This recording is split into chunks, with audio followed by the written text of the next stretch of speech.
நான் ஆட்சிக்கு வந்தா வீட்டுக்கு ஒருத்தருக்கு அரசாங்க வேலை கொடுக்குறாரு. 25,000 இருந்து 35,000 ரூபாய் சம்பளம் வர மாதிரி பெண்களா இருந்தாலும் ஆண்களா இருந்தாலும் அவங்களுக்கு வீட்டுக்கு ஒருத்தருக்கு அரசாங்க வேலை. அப்ப வீட்டுக்கு ஒருத்தருக்கு அரசாங்க வேலை கொடுத்தாங்கன்னா அவங்க கொடுக்குற இலவச மிக்சி, கிரைண்டர், குடிச்சி இதெல்லாம் நாமளே வாங்கிக்க முடியுமா? முடியாதா?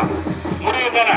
25,000 இருந்து 35,000 ரூபாய் சம்பளம் வர மாதிரி உங்களுக்கு வேலை வாய்ப்பு கொடுக்குற எங்களுக்கு ஓட்டு போடுறீங்களா? இவங்க சாராய கடையை வச்சு நடத்தி நம்ம நாட்டு இளைஞர்களை குடிக்க வைக்கிறாங்களா? அவங்களுக்கு உங்க ஓட்டு போடப்படுங்களா?